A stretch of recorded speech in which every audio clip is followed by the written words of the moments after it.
आनंद दुबे हैं, उनका अभिनंदन है। मेरे साथ अखिलेश प्रताप सिंह है, प्रवक्ता कांग्रेस पार्टी के, और राजकुमार भाटी हैं, प्रवक्ता समाजवादी पार्टी के। आप तमाम लोगों का अभिनंदन है। लेकिन सबसे पहले डॉक्टर अजय आलोक, आप ही से मैं मूल सवाल पूछता हूं। अजय आलोक, आपको मेरी आवाज मिल रही है? सवाल मेरा बहुत सीधा है, राहुल को टारगेट बीजेपी कर रही है। सवाल मेरा यह है, बतौर राजनीतिक विश्लेषक आप क्या कहना चाहते हैं? Is BJP targeting Rahul Gandhi?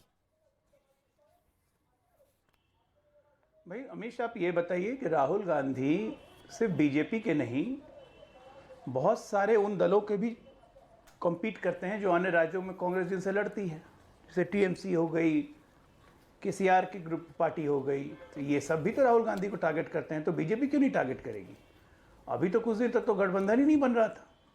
जो आपके विपक्ष में रहेगा वो टारगेट तो होगा ही। बात सवाल आप तो या तो मेरा सवाल समझने चाह रहे, या आप समझ के भी अनजान बन रहे हैं। बीजेपी का टारगेट करना और बाकी सबका टारगेट करने में फर्क है। सदस्यता जाना, बंगला खाली कराने की बात करना, that's my point, that's my question.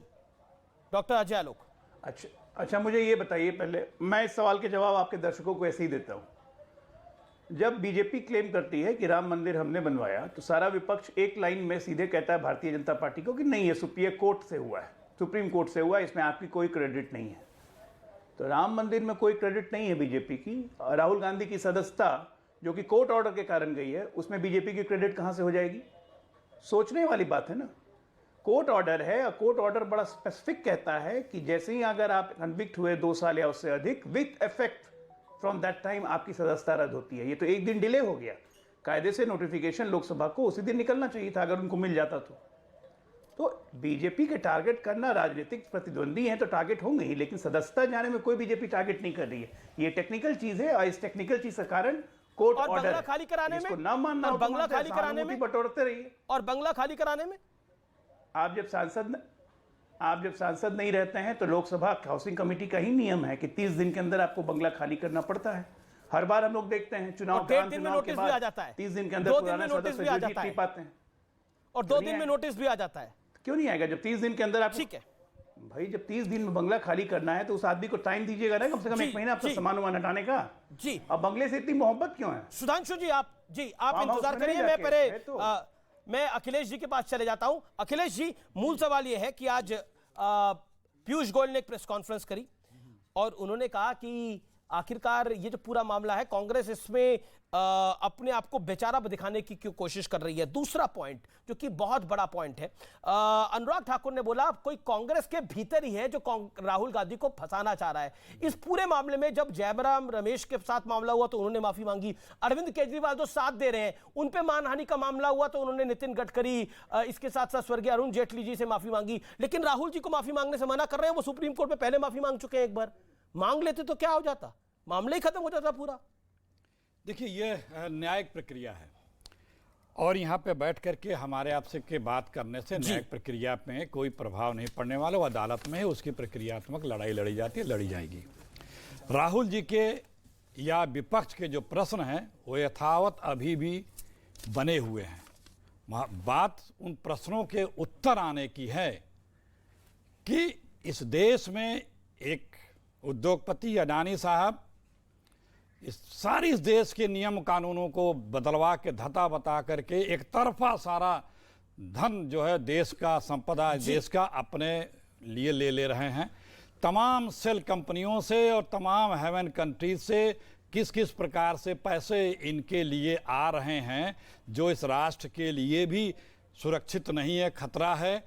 वो क्यों, उसकी जांच और उसका उत्तर क्यों नहीं आ रहा है? अखिलेश जी, संसद सदस्यता रहती तो सारी बात होती। उससे पहले मैं आप ही को बोलने दे रहा हूं, 1.25 मिनट आप ही ने बोला। मेरा एक काउंटर सवाल है, सदस्यता रहती तो अदानी पर भी सवाल उठाते रहते, लेकिन मेरा मूल सवाल यह है कि जब राहुल जी सुप्रीम कोर्ट में माफी मांग सकते हैं तो इस मुद्दे पर माफी क्यों नहीं मांग सकते?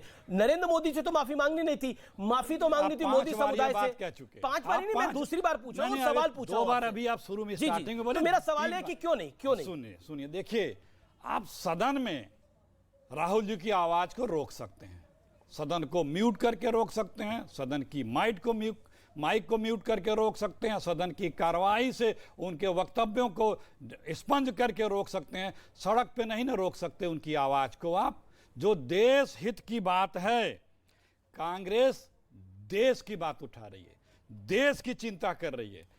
ये मोदी मेरा- जी और मेरा- अरे बात तो आने जी, दे, जी, आप- मोदी जी और बीजेपी की सरकार अडानी जी की चिंता नहीं, कर रही है। आप अदानी फर्क पर ये जितना है- अटैक करना फर्क करिए, ये लेकिन है- मेरा सवाल यह है कि अगर सदस्यता अरे रहती, उसी का जवाब दे रहा हूं मैं। अगर नौमन तेल रहता तो राधा नाचती ना। छठी पॉइंट बार ये आप है बोल रहे हैं। और आप बताइए ना इसका जवाब क्या है। जब राहुल जी सुप्रीम, आप आपसे ही सवाल पूछ रहा हूं सर, मेरा तो आपसे निवेदन है, आप इतने वरिष्ठ आदमी हैं, आप ही राहुल जी को समझाते हैं कि सदस्यता रहेगी तो सवाल उठाए जाएंगे।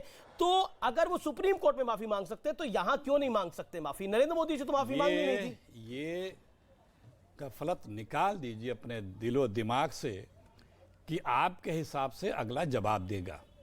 आप सवाल कर रहे हैं, उसका जवाब मैं दे रहा हूं। लोक सभा में आप तो रोक सकते हैं, रोक दिया। सड़क पर नहीं रोक सकते आवाज उठाने की। हमारी आवाज उठाने की जगह की चिंता आप ना करें, और जो लड़ाई हो हम लड़ लेंगे। हमें देश की चिंता है, हमारी सरकार को, आदरणीय मोदी जी को अडानी जी की चिंता है। वो पैसे आपको राहुल आप जी की जवाब चिंता है क्यों- कि अखिलेश जी, आपको राहुल जी की चिंता है कि नहीं? हम सब लोगों को देश की चिंता है। नहीं, पर राहुल जी की आप चिंता राहुल है जी कि चिंता नहीं? मत करिए। राहुल जी की, आप मत प्रमोद करिए। तिवारी ने कहा ना कि राहुल जी के लिए कानून अलग, आप गांधी जो परिवार है- के लिए कानून अलग होना आप जो चाहिए। है, देखिए आप मतलब आपको लगता है गांधी आप- परिवार के लिए कानून अलग होना चाहिए? आपको राहुल जी की चिंता ये है कि नहीं कहीं है? प्रमोद तिवारी ने इस तरह नहीं कहा। नहीं, उन्होंने, अरे उनकी बाइट है वो सुनिए, प्रॉपर, सुनिए, जो उनकी बाइट है, उन्होंने स्पष्ट रूप से इतना बोला एक निजी बेशर्म चैनल को करते हैं। कि गांधी परिवार को देखना पड़ेगा, गांधी परिवार के लिए कानून अलग होना चाहिए। डिस्टर्ब करते मैं हैं। डिस्टर्ब नहीं कर रहा सर, आप ही बोल रहे हैं तब निरंतर। से आप बोल, मैं कहां बोल रहा हूं? मैं तो 4.5-5 बीच-बीच में मिनट हो गए आपको बोलते आप बोलने बोलते। देना। सवाल पूछ रहा हूँ, काउंटर सवाल है, प्रेस कॉन्फ्रेंस नहीं है ना सर, जिसे आपका आप ही सवाल बोलेंगे। नहीं, आपकी तकरीर है। इतना लंबा तो तकरीर आप नहीं, सवाल है सर। सवाल कहां से सवाल? अच्छा, राहुल जी की चिंता है आपको नहीं है? हाँ या मैंने ना? कहा हाँ या ना? ना, एक- मैंने अच्छा, कहा ये सर नो, राहुल जी की चिंता है कि नहीं है? ये सर नो क्या होता है? हाँ, प्रश्न में ये सर नो क्या होता नहीं, हाँ है? या ये ना? अहंकार आपका है। नहीं, अहंकार ये नहीं, तानाशाही सवाल आपकी है। है। राहुल जी की इसी को बोलते हैं तानाशाही। अरे सर, अब मुझे भी तानाशाह बुला रहे हैं। और क्या? मैं इतना बड़ा आदमी नहीं आप कि मैं आरएसएस के हैं कि तानाशाह- बीजेपी के हैं? जी, मैं तो नहीं, देश आप का हूं। आरएसएस के हैं कि मैं बीजेपी तो के? देश का हूं। अरे बताइए, आजकल आरएसएस के हैं कि बीजेपी के? आपको हाँ या तो ना? कपिल सिब्बल, हाँ या गुलाम ना? नबी आजाद। मैं हाँ तो- या ना? आप अरे आरएसएस के हैं नहीं, कि मैं बीजेपी देश के का हैं? हूं, नहीं मैं नहीं, देश अरे का हूं, अच्छा, अच्छा, नहीं बस, मैं देश का हूं। बस, मैं आपसे पूछ रहा हूं, राहुल जी की बस, चिंता बस, आपको है कि नहीं? हाँ बस, या ना? बस, बस। राहुल जी की चिंता है कि नहीं? हाँ या ना? आपको आरएसएस राहुल जी चिंता की है या चिंता ना? है कि नहीं? आपको आरएसएस की अरे चिंता है या ना? अरे, आपको मुझे आरएसएस तो- चिंता है या अरे ना? देखिए देखिए, आपको मुझे आरएसएस की आरएसएस की चिंता भी है कि चिंता है, नहीं? मुझे कांग्रेस की भी नहीं, नहीं, चिंता नहीं, नहीं, है, मुझे राहुल जी की भी ये- बहुत चिंता है। ये सुनिए। अब बोलिए, अब आप बोलिए। सुनिए, मुझे अखिलेश जी की भी चिंता है, मुझे बोलिए। मोदी जी की भी अब चिंता आप है। सब प्रश्न हम तो समझिए। सबके लिए रिपोर्टिंग आप करते हैं प्रश्न सर, समझिए। लेकिन मेरा सवाल बड़ा मूल है, मेरा सवाल बहुत मूल है, मेरा सवाल बहुत मूल है, और वो सवाल आगे नहीं बढ़ेगा। आपको राहुल जी की चिंता है कि नहीं? सुनिए। फिर मैं कहानी को आगे बढ़ाता हूं। आपने 5वीं बार पूछा, बताइए राहुल जी ना। की चिंता है कि नहीं? मैं सुन तो मैं है बता- कि नहीं है? आपको जिस हिसाब से चाहिए उस हिसाब से अगला प्रश्न अच्छा, नहीं हाँ या देगा। ना? अरे मैंने कहा आपको आरएसएस की चिंता है कि ना? मैंने तो जवाब दिया, हाँ है। हाँ हाँ, बस अब बहुत आगे अच्छी बोलिए, बात, मुझे बहुत कांग्रेस की अच्छी भी बात। चिंता है। तो हमें आपको राहुल जी की चिंता है कि हम नहीं है? कांग्रेसियों को देश की चिंता पहले है। अच्छा, फिर उसके बाद उसके बाद हमारी पार्टी, हमारे नेता, हमें हमारे लिए देश प्रथम है। बीजेपी के लिए अडानी जी प्रथम है। अच्छा ठीक है, सुधांशु उन्हें त्रिवेदी। अडानी की ओके, चिंता ओके, है, waiting from long, हमें देश सुधांशु की त्रिवेदी, चिंता, लड़ाई बीजेपी की मेंबर बात ऑफ पार्लियामेंट ऑफ राज्यसभा। आज काले कपड़े डालकर उतर गई कांग्रेस पार्टी, और बीजेपी की तरफ से अनुराग ठाकुर ने बोला ये काला जादू करने वाले हैं, ये काले कपड़े डाल के घूम रहे हैं। पीयूष गोयल ने भी बोला। आज काले कपड़े पहन के सदन में आए देखिए अभी और अभी जो अखिलेश जी कह रहे थे तो मुझे एक बात ये लगी, वो चिंता कह रहे थे, आप उनसे चिंता पूछ रहे थे। मुझे तो कांग्रेस की हालत बड़ी चिंताजनक लग रही है। अभी अखिलेश जी आपसे कहने लगे कि आप आरएसएस बीजेपी के हैं। कल बताइए राहुल गांधी जी भाजपा नहीं कांग्रेस बीट के पत्रकार को कह दिए साहब आप जो है बीजेपी के अगर एजेंडा है तो बीजेपी का रूप धारण करके काम करिए। और तो और एक ऐसे देश के वरिष्ठ पत्रकार को जो 20 वर्ष से कांग्रेस के लिए ये धारणा है कि वो कांग्रेस के लिए बैटिंग करते हैं, उनकी भी ऐसी तैसी कर दी है। तो पता नहीं मानसिक स्थिति, काला जादू लगता है इनके ऊपर हो गया है। काला जादू जैसे शब्द का प्रयोग कर रहे हैं मान्यवर, हकीकत जानते क्या है?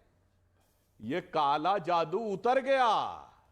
जो आप समझाने का लोगों को प्रयास करते थे, 21वीं सदी का नया सवेरा आया और अब हकीकत यह है कि काला कारोबार, काले कारनामे, काली कारगुजारियां, उनको छुपाने के लिए अमीश जी आज जो इन लोगों ने काले कपड़े पहने ना, इन्होंने कुछ पहना नहीं था।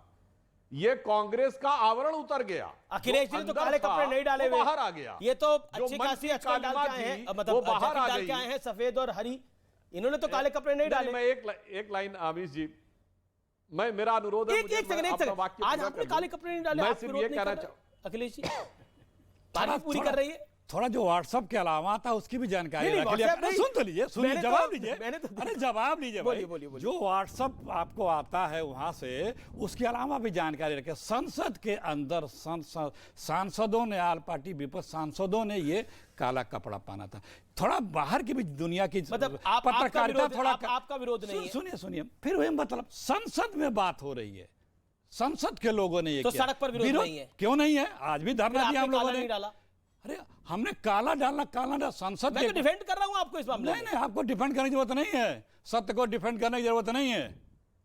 सत्य अपने आप में समर्थ होता है, उसको कोई झुका नहीं सकता, ना उसे कोई दबा सकता है। ठीक है, ओके, यही सुधांशु, कारण है कि सत्य से सुल्तान बहुत डरता है। ठीक है, सत्य से सुल्तान डर रहे हैं। सुधांशु जी, आप देखिए, बताता हूं। सुनिए, वैसे मैं एक बात बताऊं इंटरेस्टिंग नोट पे, मतलब मैं इसको एक ऑब्जेक्टिवली कह रहा हूं, जितने भी पैनलिस्ट बैठे हैं और जो आपके लाखों दर्शक देख रहे होंगे, विश्व में कौन सा ऐसा संगठन है जो ऊपर से नीचे तक पूरा काले कपड़े पहनता है? काला यही पहने हैं। हम सोचे आप यही कहेंगे कि यही काला पहने हुए हैं, यही विरोध काले कपड़े कौन पहनता है सरकार का। और सुनिए, काला झंडा किसका है? जब आप बोले ना सुधांशु जी, तो मुझे लगा आप इन्हीं को कहेंगे कि लीजिए आप तो काला पहन के बैठे हैं मोदी जी का विरोध करने के लिए। हो सकता है दिल में यह बात हो, जुबान पे ना आ रही हो, अपने कुछ मजबूरियां या कुछ और हो। ये फैक्ट है। मैं अभी आपको सीरियस और लाइटर दोनों बात धन्यवाद देता हूं कि आज आप अमीश देवगन जी केंद्र की सरकार के खिलाफ काला कोट पहन करके, जैसे सदन में सांसद बैठे थे, आज आप काला कोट पहन करके यहाँ पे उसका चलिए, मतलब आपको विरोध कर रहे हैं। ये खुशी है कि आपका लोकतंत्र में यकीन हो गया, आपका मीडिया पे यकीन हो गया, ये इसमें मुझे बड़ी खुशी है। एक दिन के लिए आप विरोध कर रहे हैं। वैसे अमीश जी, अरे अखिलेश जी, अब आप काफी बोल लिए, मुझे मौका दीजिए। हमने कहा ना लाइटर नोट पे मैं बात, सुधांशु जी